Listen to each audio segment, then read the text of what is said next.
अस्सलाम वालेकुम स्टूडेंट्स।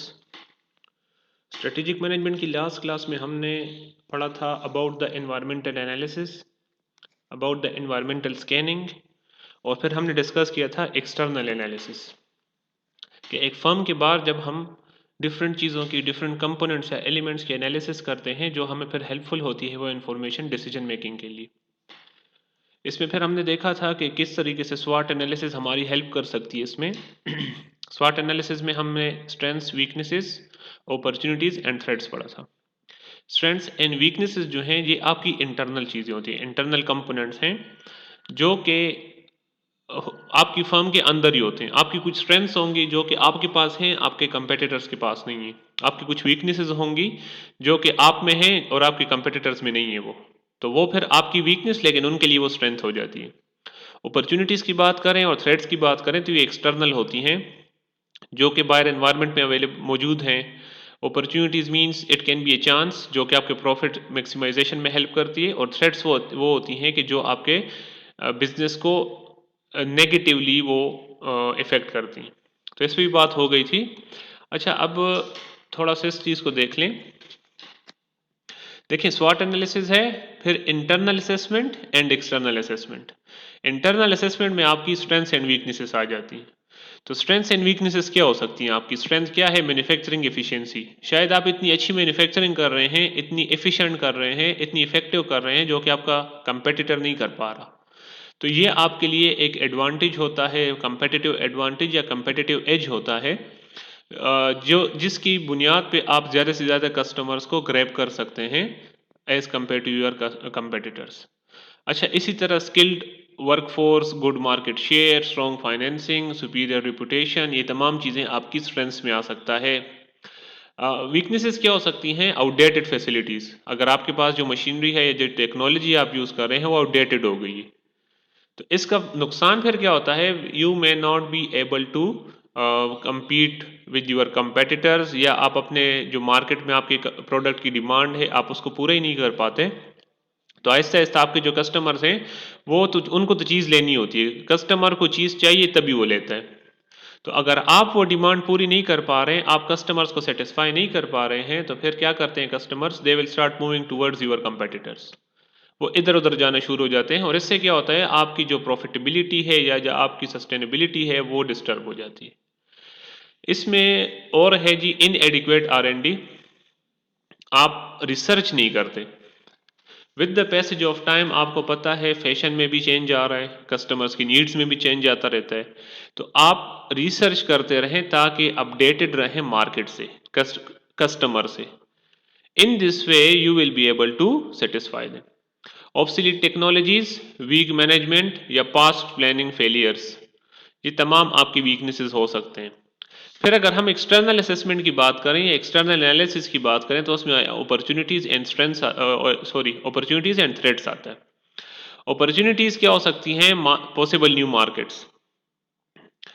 दुनिया जो है it becomes a global village.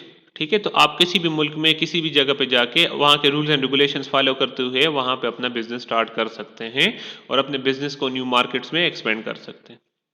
Strong economy, अगर आपकी इकॉनमी इतनी स्ट्रॉन्ग है कि एफडीआई भी आ रहा है, एफपीआई भी आ रहा है, जो मुल्क में जो लोग हैं वो भी, उनको भी जॉब्स मिली हुई हैं, जितनी ज़्यादा एम्प्लॉयमेंट होगी उतनी ज़्यादा खर्चे लोग कर सकेंगे, जितना स्टैंडर्ड ऑफ लाइफ अच्छा होगा उतने ज़्यादा वो एक्सपेंसेस कर सकते हैं अपना अच्छा लाइफ स्टैंडर्ड मेंटेन करने के लिए। तो अगर इकॉनमी आपकी स्ट्रॉन्ग है तो फिर आपके प्रोडक्ट्स की सेल्स भी ज़्यादा होगी। वीक मार्केट राइवल्स, अगर आपके जो कंपेटिटर्स हैं वो वीक हैं, ठीक है, वो आपके साथ compete नहीं कर पा रहे हैं, तो ये भी आपके लिए अपॉर्चुनिटी है। अगर फ्यूचर में कोई अपॉर्चुनिटी मार्केट में आती है तो आप पहले हो सकते हैं कि वो अवेल करें। ये उस सिचुएशन में होगा जब आपके जो राइवल्स हैं, कंपेटिटर्स हैं, वो वीक हो। अच्छा जी, इसके बाद है emerging technologies, growth of existing market. अगर आपकी जो एग्जिस्टिंग मार्केट है वो ग्रो कर रही है, कुछ प्रोडक्ट्स ऐसी होती हैं जिनका डायरेक्ट रिलेशन होता है पॉपुलेशन के साथ। पॉपुलेशन ज़्यादा होती रहती है तो उनकी प्रोडक्ट की सेल भी ज़्यादा होती रहती है। ठीक है, तो अगर ग्रोइंग या इमर्जिंग मार्केट है या मार्केट ग्रो कर रही है तो तब भी आपके लिए अपॉर्चुनिटी है, आपकी प्रोडक्ट्स की सेल्स में इजाफा हो सकता है। अच्छा जी, थ्रेट्स में क्या आता है? न्यू कंपेटिटर्स, अगर आप ऐसा ऐसा बिजनेस चला रहे हैं जो कोई भी बंदा स्टार्ट कर सकता है, तो इस सिचुएशन में कंपेटिटर्स का मार्केट में आना आसान हो जाता है, क्योंकि उसमें कोई हर्डल्स नहीं होते, बैरियर्स नहीं होते, तो इजीली वो आ जाता है and it promote more and more competition. Shortage of resources, अगर आपकी जो प्रोडक्ट आप बना रहे हैं उसके लिए अगर रॉ मटेरियल की बात कर रहे हैं या ह्यूमन रिसोर्सेज की बात करें, अगर उनकी शॉर्टेज हो गई है तो ये भी आपके लिए फ्यूचर में एक प्रॉब्लम क्रिएट कर सकता है। चेंजिंग मार्केट टेस्ट, अच्छा टेस्ट जब चेंज होता है ना तो you will have to change the product as well. You will have to provide the product which can satisfy the customer needs. अगर कस्टमर की नीड्स चेंज हो गई हैं, उसका टेस्ट चेंज हो गया है, तो आपने भी अपनी प्रोडक्ट को चेंज करना होगा। न्यू रेगुलेशंस, अगर हुकूमत की तरफ से न्यू लॉज न्यू रेगुलेशंस लग गई हैं, टैक्स में इजाफा हो गया, जैसे आजकल आप देख रहे हैं कॉस्मेटिक्स के ऊपर बड़ा अच्छा खासा टैक्स लगा दिए जो इम्पोर्टेड होती हैं, तो इससे क्या होता है, इससे प्राइसेस बहुत ज़्यादा हो जाती हैं। तो कोई चीज़ जो 250 की थी अभी शायद 400 की मिल रही होगी। तो इन दिस वे जब कस्टमर देखते हैं कि 250 की चीज़ 400 की हो गई है तो इनकी डिमांड में कमी आ जाती है। जब चीज़ों की डिमांड कम होती है तो आपके लिए थ्रेट हो सकता है, आगे जब नेक्स्ट टाइम आप चीज़ें मंगाएंगे तो शायद आप उतनी क्वांटिटी ना मंगाएं जितने पहले मंगाते थे। Why? Because there is decrease in demand with increase in the price. Substitute products, अगर आप इस तरह का प्रोडक्ट बना रहे हैं जिसका सब्सिट्यूट इजीली मार्केट में अवेलेबल है, मार्केट में वो प्रोडक्ट का सब्सिट्यूट अवेलेबल है, तो फिर भी आपके लिए प्रॉब्लम्स हो सकती हैं। ठीक है, तो ये सारे हमने स्वॉट एनालिसिस पढ़ लिया कि कौन कौन से पॉइंट्स हो सकते हैं। अच्छा ये भी देख लें, ये देखें हेल्पफुल है, तो हेल्पफुल ये दो हो सकती हैं आपकी, स्ट्रेंथ्स एंड अपॉर्चुनिटीज। ये आपके लिए हार्मफुल है, हार्मफुल आपकी वीकनेस एंड थ्रेट्स हो सकती हैं। ठीक है, तो ये फिर आप देख लें, to help decision makers share and compare ideas. अच्छा ये एनालिसिस की बात हो रही है कि स्वॉट एनालिसिस क्यों ज़रूरी है, वाई दे आर इम्पोर्टेंट, तो ये फिर उसके पॉइंट्स हैं, 3-4 पॉइंट हैं, ये आप खुद देख लें। ठीक है, या जल्दी जल्दी चले मैं बता देता हूँ। To help decision makers share and compare ideas, to bring a clearer common purpose and understanding of factors of success, to organize the important factors linked to success and failure in the business world, to provide linearity to the decision making process, allowing complex ideas to be presented systematically। तो ये सारे points हैं, these are the importance of SWOT analysis, कि हम SWOT analysis क्यों करते हैं। ठीक है जी, ये हमारा टॉपिक ख़त्म हो गया जो था SWOT एनालिसिस के बारे में। अभी हमारा नेक्स्ट जो टॉपिक है that is about the competitive analysis. ठीक है, कंपेटिटिव एनालिसिस जैसे नाम से पता लग रहा है, जब आप अपनी जो मार्केट में जो कंपटीशन होता है उसकी जब एनालिसिस करते हैं, और इसका जो सबसे फेमस एनालिसिस हैं जो पेश की हैं पोर्टर ने, तो porter five forces model of competitive analysis is a widely used approach for developing strategies in many industries. The intensity of competition among firms varies widely across industries. According to Porter, the nature of competitiveness in a given industry can be viewed as a composite of 5 forces। ये 5 points हैं जिनकी base पे आप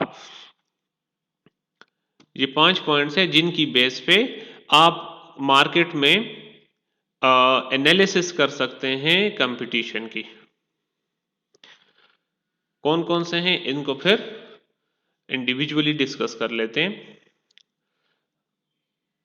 अच्छा इसमें थोड़ा काम अभी और है।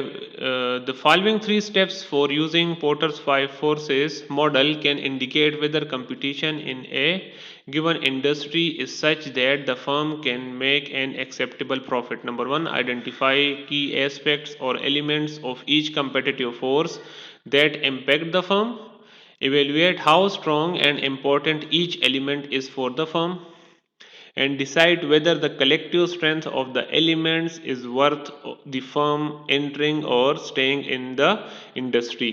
तो ये पॉइंट्स हैं, ये आपने अंडर कंसिडरेशन रखने होंगे when you are going to do the Porter's 5 forces model, या जब आप यूज करते हैं पोर्टर्स 5 फोर्सेस मॉडल। और ये आपको क्या बताता है कि कंपटीशन जो है इंडस्ट्री में, इसके मौजूदगी में हम इतना प्रॉफिट कमा सकते हैं कि हम मार्केट में सस्टेन कर सकें कि नहीं। प्रॉफिट इसलिए भी ज़रूरी है बिकॉज आप बिजनेस इसलिए स्टार्ट करते हैं so that you can earn profit, लेकिन प्रॉफिट इतना ज़्यादा नहीं होना चाहिए जिसकी वजह से आपकी प्राइस ज़्यादा हो जाए। प्रॉफिट इतना कम नहीं होना चाहिए जिसकी वजह से आप इतना प्रॉफिट ही ना कमा पाएँ कि आप मार्केट में सस्टेन कर सकें। ठीक है? तो प्रॉफिट जो है वो काफ़ी कैलकुलेशंस और काफ़ी एनालिसिस के बाद डिसाइड किया जाता है फ्रॉम द फर्म्स। अच्छा, first one is a rivalry among the competing firms. Rivalry means जिसे दुश्मनी होती है, इख्तिलाफ़ात जैसे होते हैं दुश्मनी, तो फर्म्स के बीच में आपस में दुश्मनी ही होती है क्योंकि compete ही कर रहे होते हैं to grab more and more customers. अच्छा, rivalry among competing firms is usually the most powerful of the five competitive forces. The strategies pursued by one firms can be successful only to the extent that they provide competitive advantage over the strategies pursued by rival firms. आपने जो काम करने हैं कोशिश करें थोड़ा सा different करें फ्रॉम यूर कंपेटिटर्स। आप भी वही काम कर रहे हैं तो कंपेटिटर भी अगर वही काम कर रहे हैं, सेम स्ट्रेटजीज बनाई जा रही हैं, तो फिर तो मार्केट में कोई डिफरेंशिएशन नहीं होगी ना आपकी और आपके कंपेटिटर्स के बीच में। तो इसलिए आप कोई भी डिसीजन लें तो डिफरेंशिएटेड टाइप्स ऑफ स्ट्रेटजीज बनाएं, अपने कंपेटिटर को जहन में रख के बनाएं कि कौन कौन सी चीज़ें ऐसी हैं जो मैं तो कर सकता हूं लेकिन शायद उसको करने में टाइम लगे। ये नहीं कि वो बिल्कुल नहीं कर पाएगा, लेकिन अगर आप कोई काम कर सकते हैं और आपका कंपेटिटर भी वो काम कर सकता है लेकिन आपका कंपेटिटर वो काम करने में टाइम लेगा, तो ये स्ट्रेटेजी भी आपके लिए एक डिफरेंशिएटेड स्ट्रेटेजी हो सकती है। क्योंकि जब तक वो काम करेगा, कोई स्ट्रेटेजी इंप्लीमेंट करेगा, उस वक्त तक आपने अच्छी खासी मार्केट कैप्चर कर ली होगी। तो इसी तरीके से आपने स्ट्रेटेजीज बनानी होती हैं। Changes in strategy by one firm may be met with revengeful counter moves such as lowering prices. एक कंपनी जब भी कोई डिसीजन लेती है, कोई भी स्ट्रेटेजी बना के इंप्लीमेंट करती है, उसका रिएक्शन लाजमी आता है from the competitors.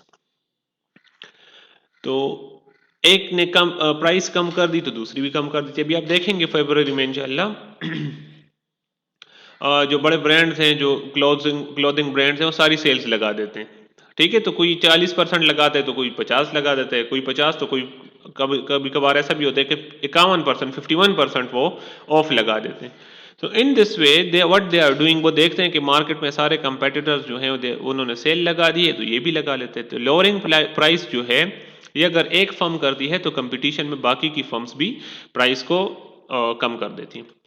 Enhancing quality. अच्छा, क्वालिटी इन्हेंस करना मीन्स क्वालिटी को ज़्यादा से ज़्यादा अच्छा करना।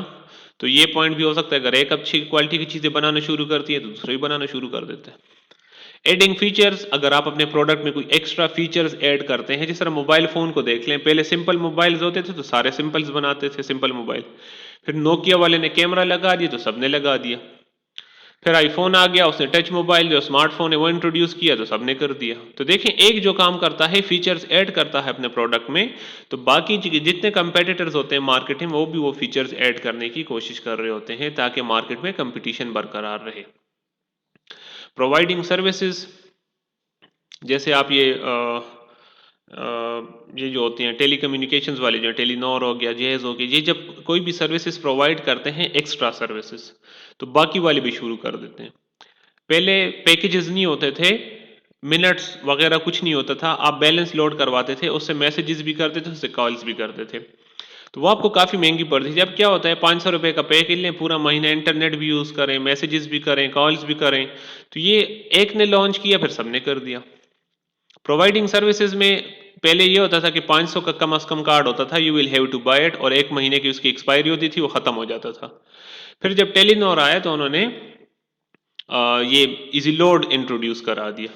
तो इजी लोड आप 50 का भी करा सकते हैं, आप 30 का भी करा सकते थे, पहले 20 का भी करा सकते थे। अब क्या, अब तो 50 से कम नहीं होते, लेकिन ये एक फैसिलिटी थी, एक सर्विस थी जो इंट्रोड्यूस की थी टेलीनॉर ने, और उन्होंने इंट्रोड्यूस की तो सब ने साथ में भी इंट्रोड्यूस कर लिया। अब आप किसी भी कोई भी आप नेटवर्क यूज़ कर रहे हो, आप इजीली अपना जो इजी लोड होता है या लोड होता है वो करा सकते हैं। एक्सटेंडेड वारंटीज, एक्सटेंडिंग वारंटीज, पहले साल की वारंटी होती थी हर एक चीज़ की, अब 2 साल 3 साल 5 साल की आ गई हैं। कुछ फैंस तो ऐसे हैं कि वो 10 साल की वारंटी देते हैं, वो इवन गारंटी देते हैं कि कोई चीज़ ख़राब हो जाए तो you can replace it. And increasing advertising, market को कैप्चर करने के लिए एडवर्टाइजिंग बहुत ज़रूरी होती है। ताकि आपके कस्टमर को पता तो लग सके that what are the new products which is introduced by the company.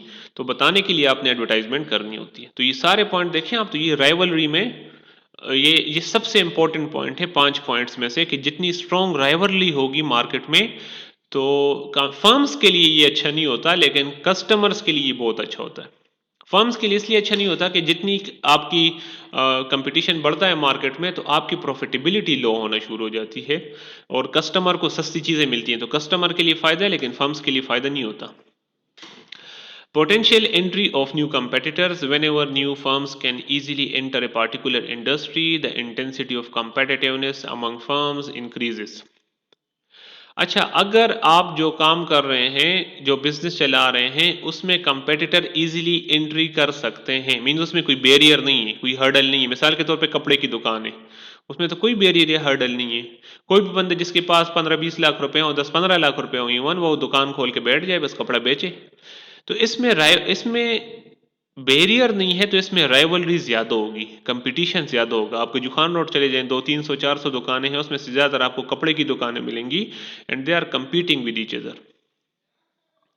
Barriers to entry, however, can include the need to gain economies of scale quickly. अच्छा, बैरियर्स टू एंट्री क्या है? कुछ बिजनेसेस ऐसे होते हैं जिसमें एंट्री करना मुश्किल होता है। वो कौन कौन से बिजनेसेस हो सकते हैं? तो सबसे पहले है गेन इकोनॉमीज ऑफ स्केल। कुछ कारोबार ऐसे हैं जिनकी प्रोडक्शन बहुत ज़्यादा है, प्रोडक्शन जिनकी बहुत ज़्यादा है, और नई जो कंपनीज या फर्म्स आती हैं मार्केट में, they are enable to produce like them, वो उतनी प्रोडक्शन नहीं कर पाते। ठीक है, तो जो इकोनॉमीज ऑफ स्केल जल्दी हासिल कर ले, तो ये उसके लिए एक कंपेटिटिव एज हो जाता है, कंपेटिटिव एडवांटेज हो जाता है। और ये बाकी फर्म्स के लिए एक बैरियर बन जाता है, वो एंटर नहीं कर पाते। Why? Because the firm which is already in the market, वो इतनी ज़्यादा प्रोडक्शन कर रही होती है कि बाकी के लिए उतनी प्रोडक्शन करना स्टार्ट में ये मुश्किल होता है। The need to gain technology and specialised know how. अगर एक बंदे ने नई टेक्नोलॉजी ले ली बाकियों से पहले, तो मार्केट वो कैप्चर कर लेता है। The lake of experience. अच्छा, लेक ऑफ एक्सपीरियंस जो है, it can be a problem for you. Strong customer loyalty. अगर आपके कस्टमर्स, आपके इतने लॉयल कस्टमर्स हैं कि वो बाकी नहीं जाते और कंपनीज के बाद, तो फिर आपके भी मार्केट में एक अपना मतलब रिपुटेशन बन जाती है कि बाकी लोग आपके साथ compete नहीं कर पाते। Strong brand preferences. आपका ब्रांड इतना चल गया, जिस तरह पाकिस्तान की बात करें तो केपी साइड पे टोयोटा का जो ब्रांड है वो चला हुआ है। यहाँ पे होंडा जितनी भी अच्छी गाड़ी बनाए, सस्ती बना ले, लेकिन लोग जाके टोयोटा ही खरीदते हैं। Large capital requirements. अच्छा, कुछ बिजनेसेस के लिए बहुत ह्यूज अमाउंट ऑफ कैपिटल की ज़रूरत होती है। तो अगर बहुत ह्यूज अमाउंट ऑफ कैपिटल की ज़रूरत है, तो फिर हर एक बंदा उसको बिजनेस में हाथ नहीं डाल सकता। अब मिसाल के तौर पे मैंने आपको मिसाल दी एक दुकान की, तो उसके लिए 10-15 लाख रुपए ठीक है चल जाएंगे। इवन 5 लाख रुपए में भी थोड़ा बहुत आप बिजनेस स्टार्ट कर सकते हैं। लेकिन अगर हम बात करें पेट्रोल पंप की या सीएनजी पंप की, तो उसमें कंपेरेटिवली बहुत ज़्यादा रिक्वायरमेंट होती है कैपिटल्स की। तो वो हर एक बंदा भी नहीं स्टार्ट कर सकता। ठीक है, उसके लिए ज़्यादा जगह लेनी पड़ती है और ज़्यादा इन्वेस्टमेंट करनी पड़ती है। अच्छा, इसके बाद है हमारे पास lack of adequate distribution channels. अगर आपके डिस्ट्रीब्यूशन चैनल्स ठीक नहीं हैं, तो भी आपके लिए प्रॉब्लम होगी। आप एक प्रोडक्ट टाइम पे एक जगह पे नहीं पहुंचा सकते, तो ये फिर प्रॉब्लम होगी आपके लिए। Government regulatory policies. अगर हुकूमत की पॉलिसीज़ ऐसी हैं जो कि आपको उस कारोबार स्टार्ट करने से रोक रही हैं, जिस तरह वापडा को देख लें। वापडा वाले बिजनेस कर रहे हैं, वापडा वाले हुकूमत के थ्रू, सॉरी हुकूमत के अंडर हैं वो, और वो काम कर रहे हैं, बिजली प्रोड्यूस कर रहे हैं। ठीक है, अब ये नहीं कि दूसरे बंदे के पास पैसे ज़्यादा हैं तो वो भी जाके बिजली बनाना शुरू कर दे। ये हुकूमत की रेगुलेटरी पॉलिसीज़ हैं कि और बंदे जो है प्रोडक्शन नहीं कर सकते बिजली की। टैरिफ्स। टैरिफ्स भी हो सकता है, अगर किसी मुल्क में टैरिफ्स लगा दिए गए हैं, ये होता है कि आपके जो प्रोडक्ट्स हैं जो बाहर से आते हैं, तो उसके ऊपर टैरिफ्स लगा दिए जाते हैं, तो उसकी प्राइसेस बढ़ जाती हैं। जब प्राइसेस बढ़ती हैं, तो फिर उसकी डिमांड कम हो जाती है। Lack of access to raw materials, possession of patents. Patent क्या होता है? ये कॉपीराइट पेटेंट्स वगैरह हो सकते हैं कि आपके पास हुकूमत की तरफ से कुछ इस तरह चीज़ हो जो आपने बनाई है और आप उसके ऊपर पेटेंट ले लेते हैं, तो फिर वो चीज़ कोई भी उस जगह पे नहीं बना सकता। मिसाल के तौर पे पाकिस्तान की मिसाल लें, अगर कोई प्रोडक्ट बन गया और उसका पेटेंट ले लिया किसी ने, तो फिर पाकिस्तान में वो प्रोडक्ट और कोई प्रोड्यूस नहीं कर सकता जब तक वो उस बंदे से इजाज़त ना ले ले। तो बंदा इजाज़त दे सकता है लाइसेंस के थ्रू, और लाइसेंस की फिर अपनी फ़ीस चार्ज करता है। अनडिज़ायरेबल लोकेशंस, अगर लोकेशन आपकी अच्छी है तो ठीक है, लोकेशन आपकी नहीं अच्छी और आपने कंपटीशन में आके एक ऐसी जगह पे काम शुरू कर दिया जो कि अनडिज़ायरेबल है, जो जगह इस कारोबार के लिए ठीक नहीं है, तो भी आपका काम जी नहीं चलेगा। Counter attack by the interest firms. Counter एक अटैक होता है reaction by interest firms. Interest firms means जो कंपटीशन में थी और आप आ गए मार्केट में, so you are the new competitor, तो आपने जो एग्जिस्टिंग आपके जो कंपेटिटर्स थे उनको आपने डिस्टर्ब कर दिया, तो लाजमी बात है कि वो आपके ऊपर काउंटर अटैक करेंगे। And potential saturation of the market. अगर मार्केट सेचुरेटेड है, सेचुरेटेड मीन भर चुकी है, उसमें और चीज़ों की कैपेसिटी नहीं है।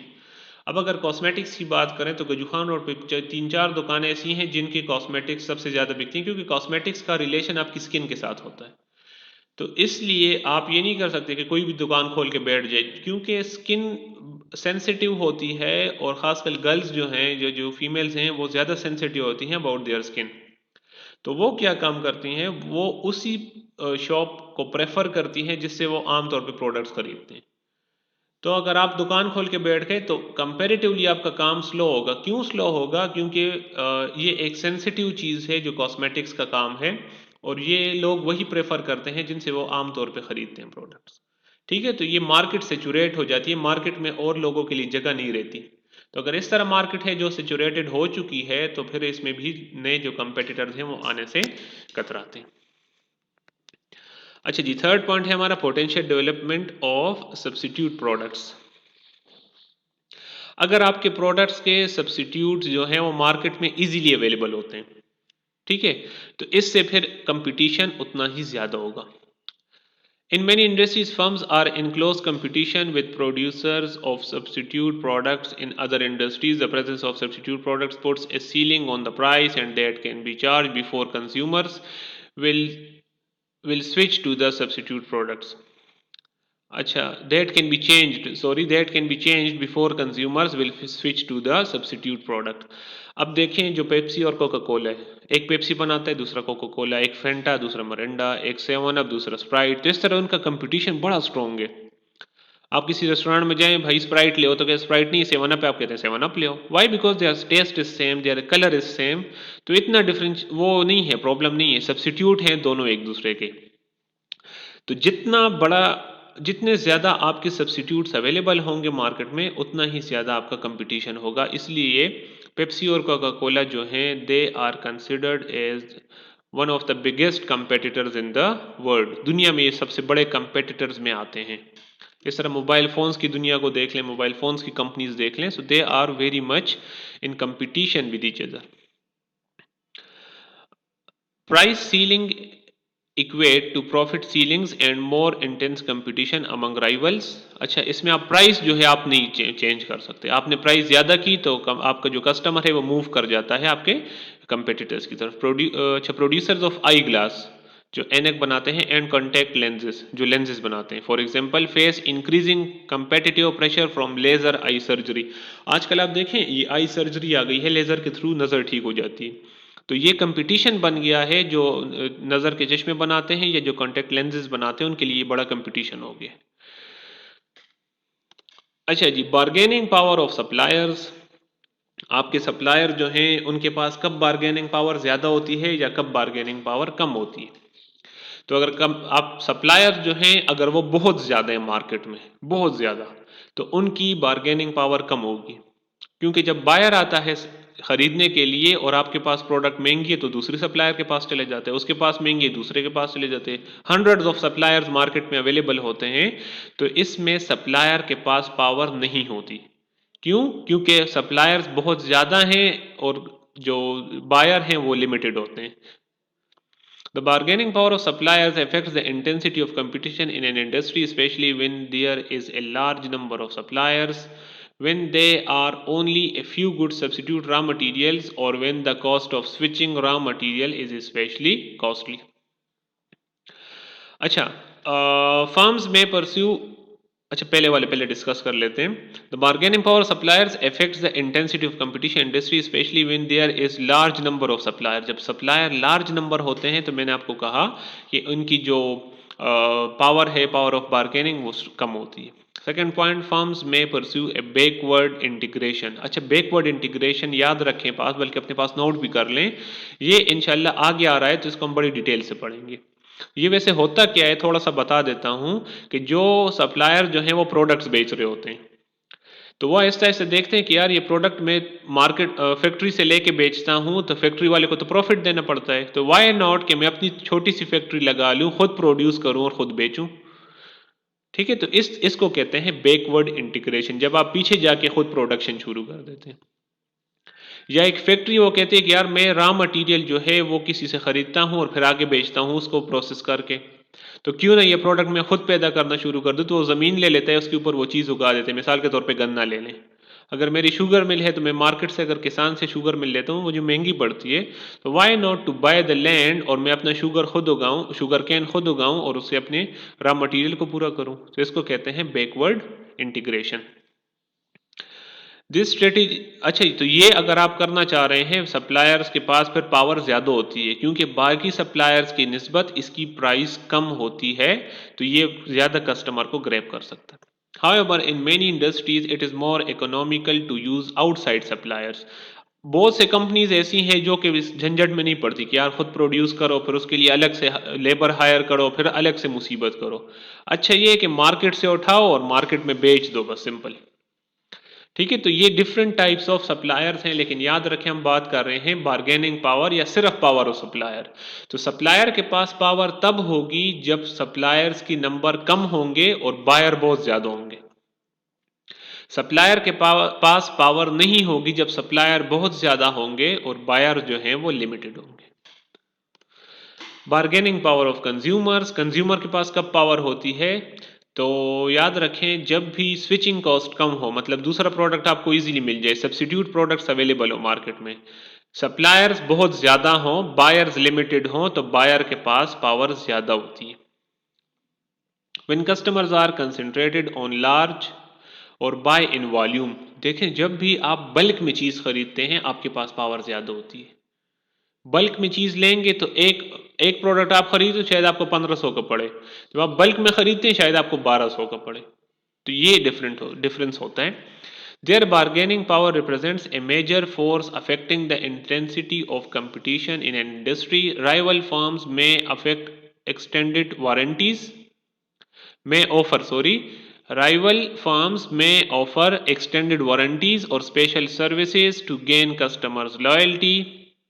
Whenever the bargaining power of consumer is significant, जब सिग्निफिकेंट होती है मीन्स जब इम्पोर्टेंट होती है या बायर के पास पावर ज़्यादा होती है, तो सप्लायर्स क्या करते हैं, या तो वो एक्स्ट्रा वारंटीज़ देते हैं या कोई एक्स्ट्रा सर्विसेज प्रोवाइड करते हैं। अच्छा बहुत सी इलेक्ट्रॉनिक्स की कंपनीज ऐसी भी हैं, आप उनसे प्रोडक्ट खरीदें तो वो 2-3 दिन बाद आके वो प्रोडक्ट आपके घर पे फिट भी कर जाते हैं और उसके चार्जेस भी नहीं लेते।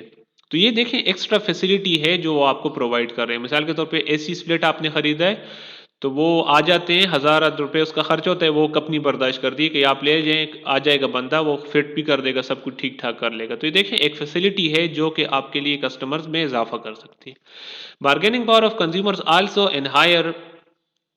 Also is higher when the products being purchased are standard और undifferentiated। मैंने अभी आपको बताया कि जब भी सब्सिट्यूट अवेलेबल हो, तो अगर उस प्रोडक्ट का सब्सिट्यूट अवेलेबल है तो वो प्रोडक्ट की पावर कम होगी, मीन सप्लायर के पास पावर कम होगी और बायर के पास पावर ज़्यादा होगी।